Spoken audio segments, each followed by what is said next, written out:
हे मुनीश्वर, जितने पदार्थ भासते हैं सब नाश रूप हैं, तो मैं किसकी इच्छा करूं, किसका आश्रय करूं? इनकी इच्छा करना तो मूर्खता है। संसार के कोई भी पदार्थ अविनाशी नहीं है। अब इच्छा करें तो किसकी करें बताओ? और हम किसी न किसी जो है अभिलाषा में डूबे रहते हैं। मन में तरंगें उठती रहती हैं, एक पूरी नहीं होती कामना दूसरी खड़ी हो जाती है। बचपन की कामनाएं,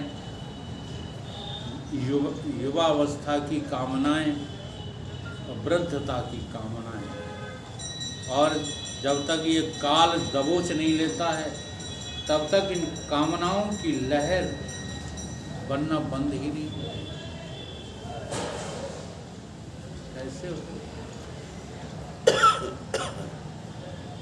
इसलिए जो है गीता बड़े क्रम से बोली है भगवान ने। अध्याय 2 में ज्ञान बोल दिया, अध्याय 2 पूरा का पूरा जो है ज्ञानमयी है। फिर तीसरे अध्याय में कर्म पे कूद पड़े, चौथा अध्याय कर्म का, पांचवा अध्याय कर्म का, छठवां अध्याय कर्म का, 6 अध्याय तक फिर कर्मों में ही लगे रहे। और जैसे ही 7वें में प्रवेश किया है भाव में डूब गए, भक्ति पर उतारू हो गए। फिर 6 अध्याय तक भक्ति भक्ति चली है। सारा वर्णन भिन्न भिन्न प्रकार से केवल भक्ति की महिमा, केवल भक्ति की महिमा। हमसे लोग ऐसे प्रश्न करते हैं, आके तर्क करते हैं, गीता में तो ये लिखा, आप जाने क्या बता रहे। तो मैंने कहा कौन से अध्याय की बात है, ये तो कोई पता नहीं, पता लगा क्या? अगर कर्म का अध्याय होगा तो कर्म की महिमा गाई है। तीसरा अध्याय, चौथा अध्याय प्रत्येगात्मानंद से पढ़ चुके हो, कितनी बड़ी महिमा गाई है कर्म पे। यहाँ तक कह दिया है कि इस कर्म से तुम मुक्त हो जाओगे, लेकिन कर्मों से कोई कभी मुक्त नहीं होता, क्योंकि समझाने की विधि अलग ढंग की है। नाम लेते रहो कर्म का, हाँ, और बताते यही रहो कि कर्मों से तुम्हारा गुजारा होने वाला नहीं। नाम कर्म का ही लेते रहो, महिमा कर्म की। ऐसे ही भक्ति की महिमा होती है। अच्छा, महिमा का अर्थ क्या होता है? देखो, शिव पुराण पढ़ो तो उसमें महिमा किसकी है? शिव जी की। शिव जी ही सृष्टि रचते हैं, शिव जी ही सृष्टि का पालन करते हैं, शिव जी ही सृष्टि का संहार करते हैं। सारे देवी देवता शिव के आगे नतमस्तक हैं। देवी पुराण पढ़ो तो देवी पुराण पढ़ो तो देवी की महिमा, ठीक। गणेश पुराण पढ़ो तो गणेश की महिमा,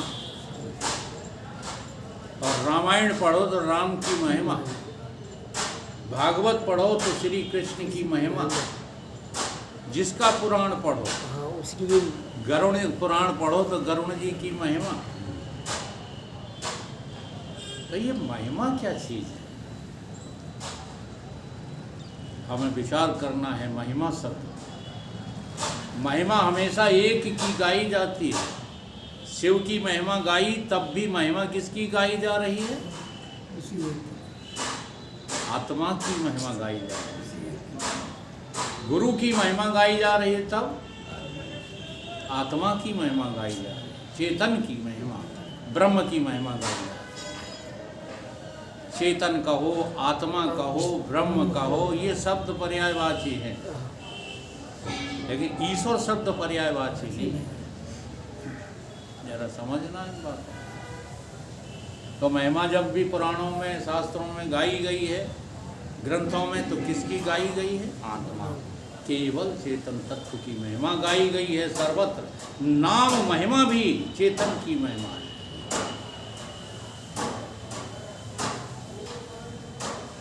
तुलसीदास जी ने तो कमाल कर दिया नाम की महिमा गाते गाते। करो कहाँ लग नाम बढ़ाई, हाँ, तो राम न सकें। राम क्या बात। वो नाम ही है और क्या, जो जगत को उत्पन्न करता है, पालता है और फिर लील जाता है। वो कौन है? सूर्य चंद्रमा अग्नि का हेतु कौन है? नाम। बंदा राम नाम रघुवर को, हेतु किसान भान हिमकर को। विधि हरि हरिमय वेद प्राण स्वर, अगुण अगुण अकाल अकारण अगुण क्या है सब हाँ, वेद प्राण महिमा जास जान गढ़ राउ, प्रथम पूजियत नाम प्रभाव, जान आदि कवि नाम प्रताप, भयु शुद्ध कर उल्टा जापो।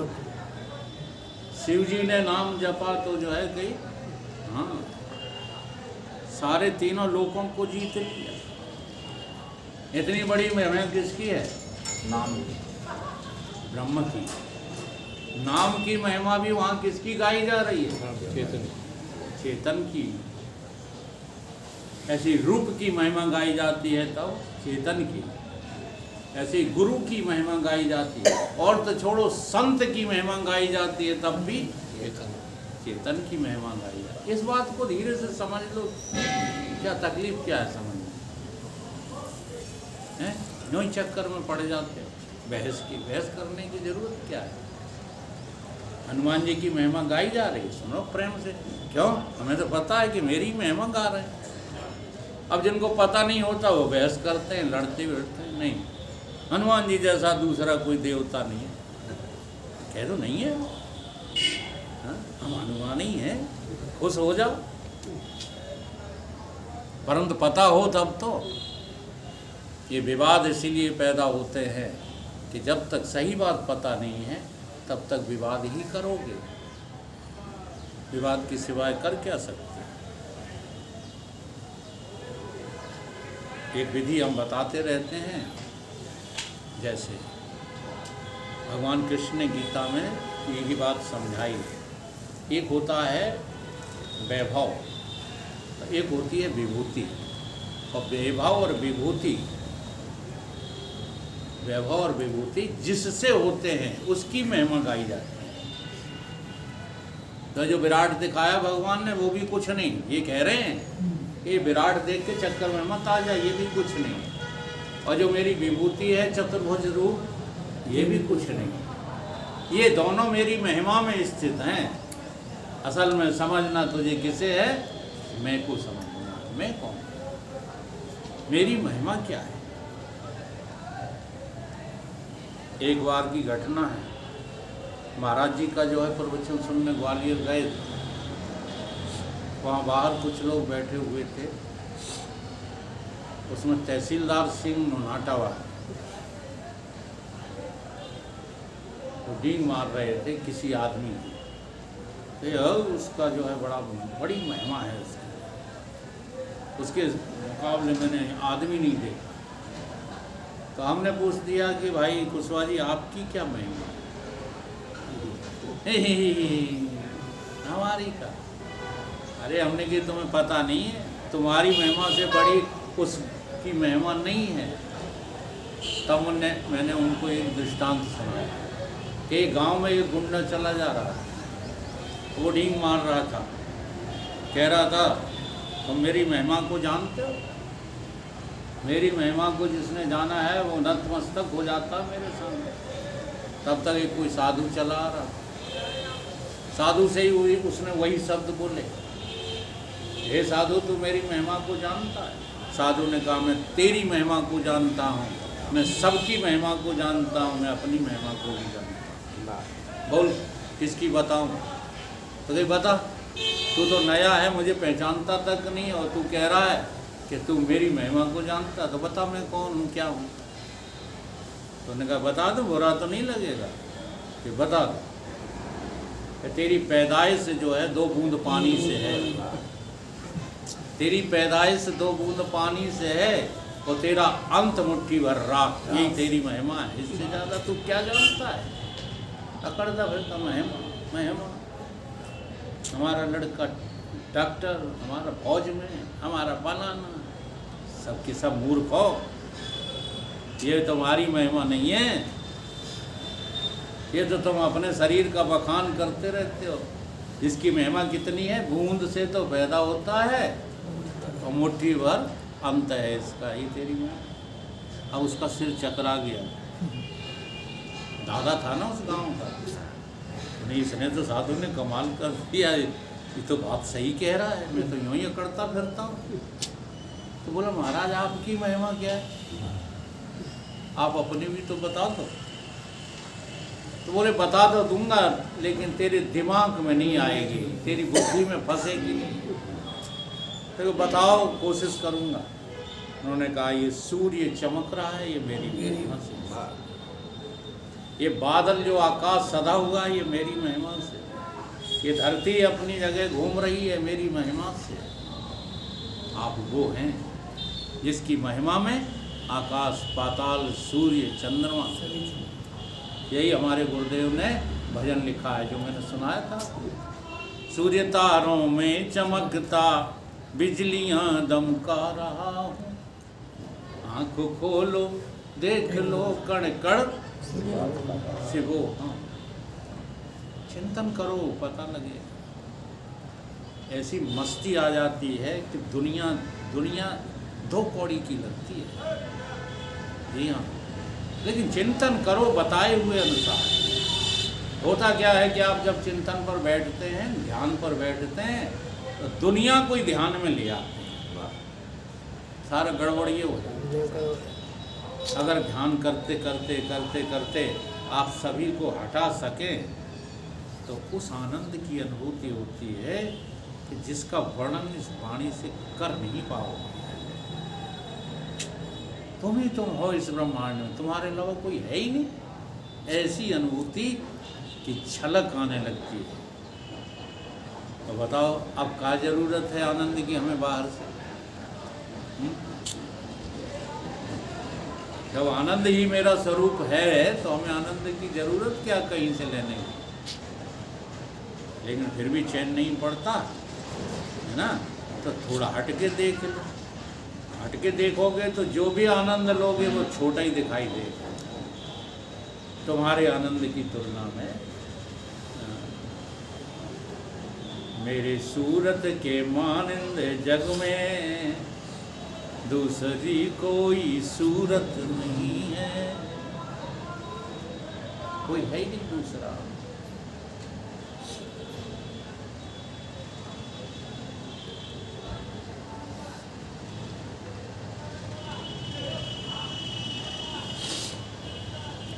जैसे समुद्र में नाना प्रकार के तरंग भासते हैं। नहीं, अभी तो शुरू करना है यार, कहाँ था? जितनी चेष्टा ज्ञानी करता है वो सब दुख के निमित्त है, और जीने में अर्थ की सिद्धि कुछ नहीं। क्योंकि बालक अवस्था में मूर्खता रहती है, कुछ विचार नहीं है। युवावस्था आती है तो मूर्खता रहती है विषय की, उसको सेवन करता रहता है, मान मोह आदि विकारों से फंसा रहता है, उसमें कोई विचार नहीं होता और स्थिर नहीं रहता, दीन का दीन रहता है, विषय की तृष्णा करता है और उसे शांति नहीं मिलती। बाल्यपन में मूर्खता रहती है, युवावस्था में विषय की तृष्णा रहती है, उन्हीं में फंसा। ये काम धंधे और कुछ थोड़े ही हैं। हाँ, अब नहीं लग रहा तुम्हें तो हम क्या करें? तुम्हारी जो है तृष्णा है, मूढ़ता है, और कुछ नहीं। अब थोड़ा बुरा इसलिए लगता है कहने में कि हाँ दूध मुँह बच्चे हैं, अभी कहीं बैराग हो गया इन संगाती को, इनको हो जाए तो बहुत अच्छी बात है, लेकिन इन जैसों को हो जाए जिनके अभी कच्चे बच्चे हैं, तो यही आरोप लगेगा। एक वकील आता था, वो इनका दिमाग खराब कर, इसलिए मैं थोड़ा ढील दे देता हूँ कि भाई ये सब कुछ करा लो। लेकिन जो 60 के ऊपर है वो बेईमान है, सब बेईमान है, कोई ईमानदार नहीं है। अगर अब वो कहे नहीं चाह, छोड़, बेईमानी है, होश में आ जाओ। इस बेईमानी को छोड़े बिना तुम शास्त्रों की बेईमानी कर रहे हो। शास्त्रों को रट रट करके शास्त्रों के प्रति भी बेईमान हो। बहुत सहज अनुभूति है, इससे ज़्यादा सरल और कुछ नहीं।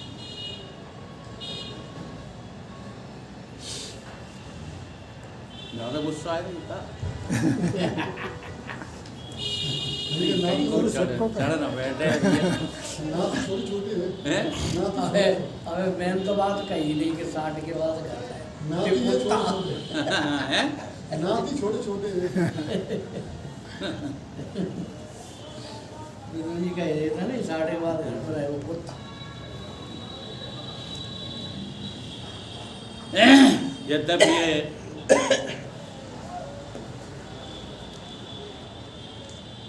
हे मुनीश्वर, आयुष्य महाचंचल है और मृत्यु निकट है, उसमें अन्यथा भाव नहीं होता। जैसे हमको दिखाई देता है कि अभी जैसे ये तो बीमार हैं, मास्टर तो बीमार रहते, ये जल्दी मर जाएंगे और हम ज़्यादा चलेंगे। तो बहुत बड़ी मूर्खता है। इनमें से पता नहीं कि कल सवेरा किसी का हो या इसलिए ये बहुत बढ़िया सूत्र है, इसको रटो ही नहीं, इसको जीवन में उतार लो। 2 बातों को भूल मत। सो तो काल देखो, रोटी खाने बैठो तो जी खाओ, देखो विष खा रहे हैं। हाँ, पता नहीं कब मौत का क्षण प्रकट हो जाए। तो 2 बातों को भूल मत, जो चाहो कर लो। मौत के साथ साथ देखो, एक वो लोग होते हैं जो पागल हो जाते हैं, वो कहते हैं हाय मारिए हाय मारिए, उन्हें मौत ही मौत दिखाई दे।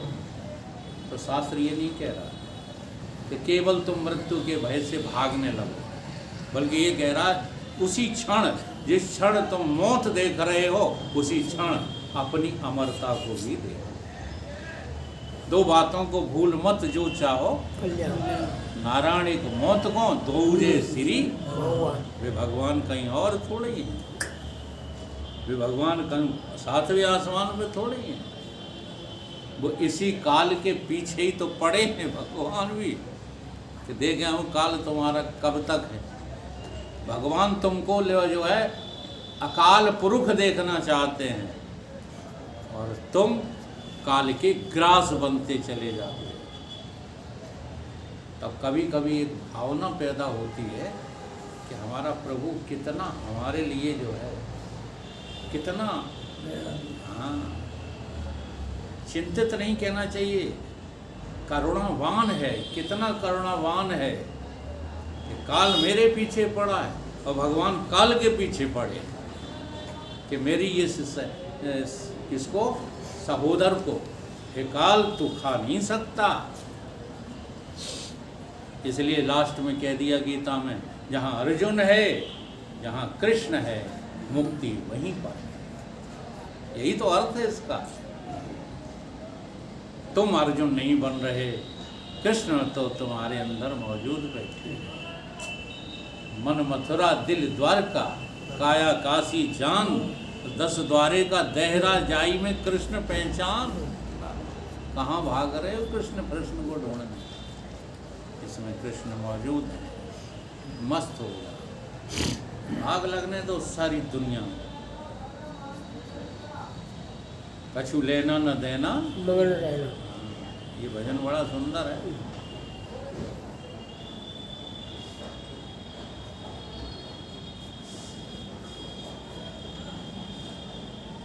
जितने भोग हैं वो सब रोग हैं। जिसको संपदा जानते हैं वह आपदा है। जिसको हम संपत्ति कहते हैं ना, ये सब विपत्ति है। जिसको सत्य कहते हैं वो असत्य है।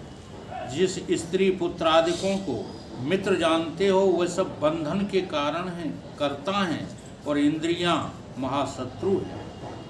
वह सब मृग तृष्णा के जलवत हैं। ये देह विकार रूप है। मन महाचंचल और सदा शांत रूप है। अहंकार महानीच है। इसने ही दीनता को प्राप्त किया है। इससे जितने पदार्थ इसको सुखदायक भासते हैं वह सब दुख के देने वाले हैं। इससे कदाचित शांति नहीं होती। इसी कारण मुझको इनकी इच्छा नहीं है। यद्यपि ये देखने मात्र से तो बहुत सुंदर लुभावने होते हैं, पर इनमें सुख कुछ नहीं है और स्थिर न रहेंगे। इनमें थोड़ा ही है सुंदर। एक दिन हमने दृष्टांत दिया था, फिर से दे रहा हूँ। बगीचे में भिन्न भिन्न प्रकार के गुलाब देखे होंगे, फूल देखे होंगे, हैं? सुंदर है ना? हाँ। किसकी सुंदरता है? बगीचे हैं? किसकी सुंदरता है? कभी विचार करते हो कि इन फूलों में कोई सुंदरता नहीं है? कभी नहीं करते। आज करके देख लेना, कोई बगीचे में दिन में जाना, जो बगीचा दिन में जो है भिन्न भिन्न प्रकार के फूलों के रंगों से सुशोभित रहता है, जरा अंधेरी रात में भी देखना, क्या उतना ही सुंदर दिखेगा? तो कहाँ गई सुंदरता है? जिसके कारण लग रहा था सुंदर उसी में गई, अंधेरी रात से ढक गई। अंधेरी से ढक गई। मूर्ख सोचते हैं ऐसा। ज्ञानवान सोचता है कि इनमें अपनी कोई रंग, अपना कोई रंग था ही नहीं। तुम्हें इतना भी पता नहीं, पढ़े लिखे आदमी हो, जितने भी रंग पैदा हुए हैं सब सूर्य की किरण से पैदा होते हैं। हाँ, रंगों का निर्माण सूर्य की किरणों से हुआ है। सूर्य है, वो भी उदय हैं, तो रंग जो है बन सकते हैं, दिख सकते हैं, रंगों का प्रयोग कर सकते हो।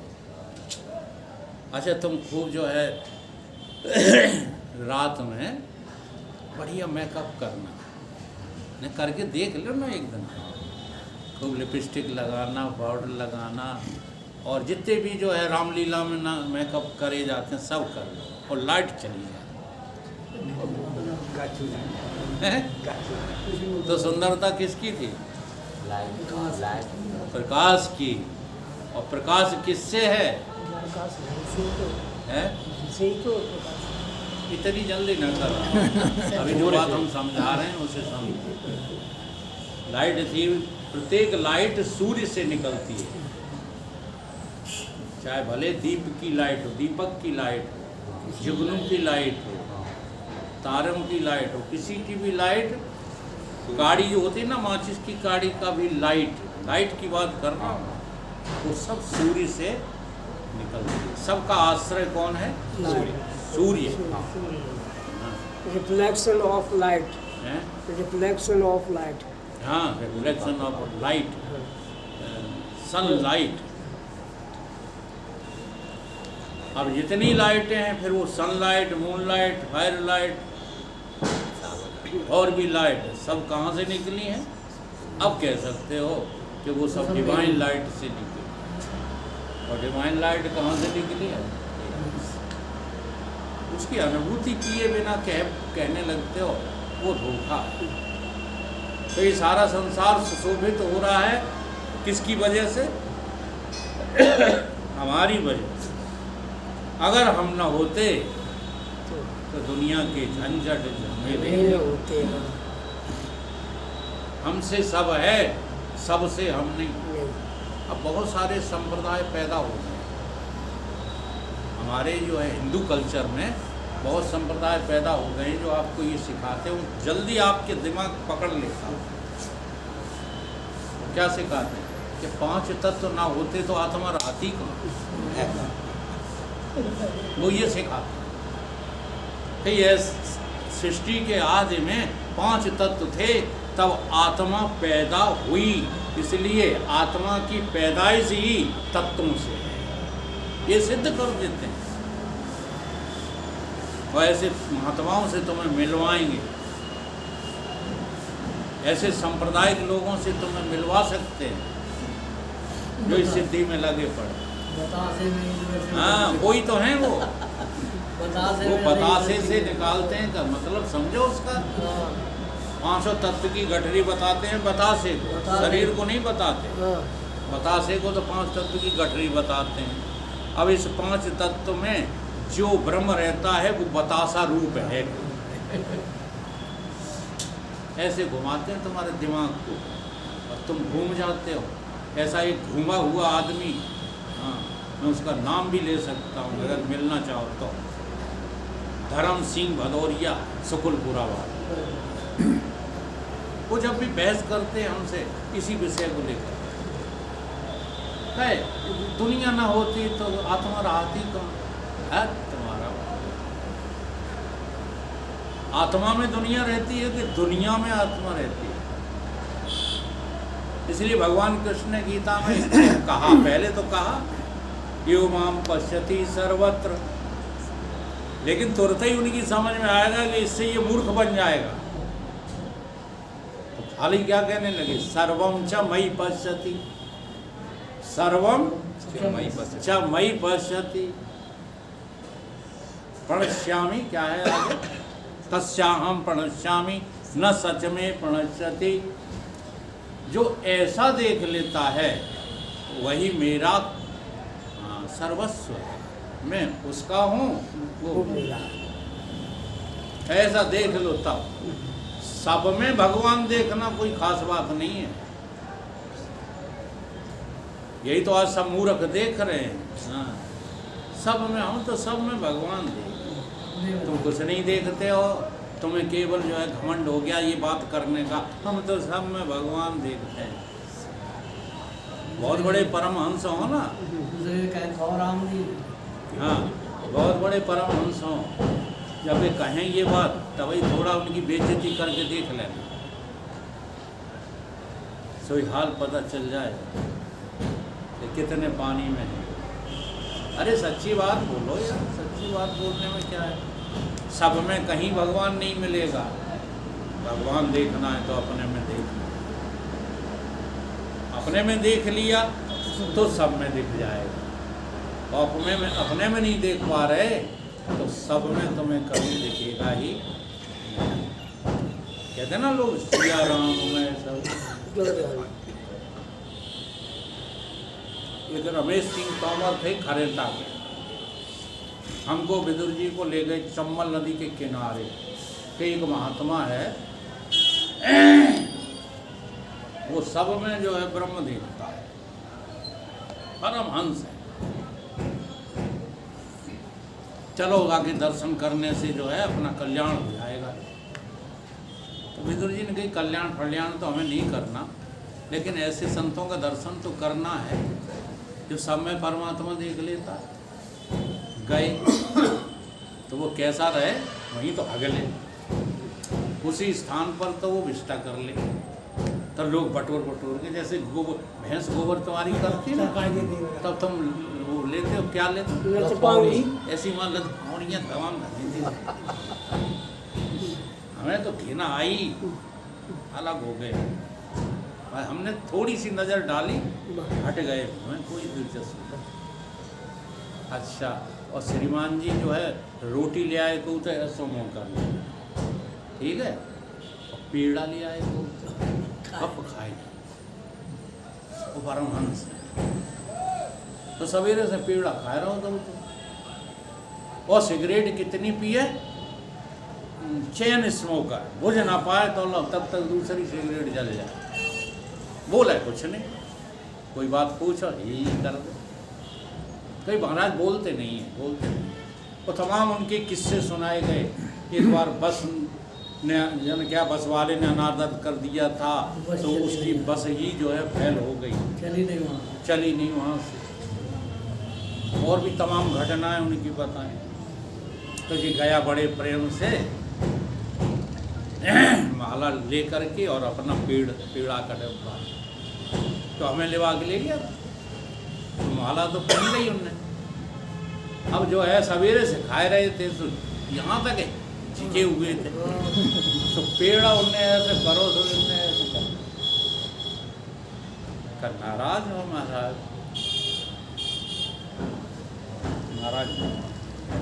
बालंग पहुँच गए। बालंग से मुंह ऐसा किया तो हमने जालन कर तो फिर भी ज़्यादा आए गए हमें, फिर किया तो फिर उनने 2-3 बार किया हुआ आएगी गुस्सा समान एक झापड़ दिया रमेश से, सिया राम मैं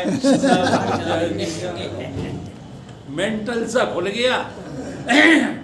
अब का कहें विदुर जी तुम घरे चलो, वकील साहब तुम जमानत करा लियो, इसका मैं मर्डर कर।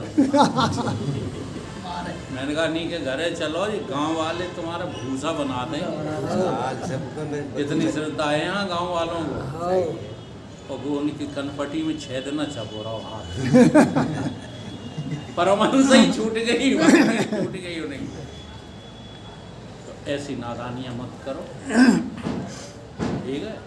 सच्ची बात तो हो गया, ठीक है बोलिए। ऐसे देव मुरैना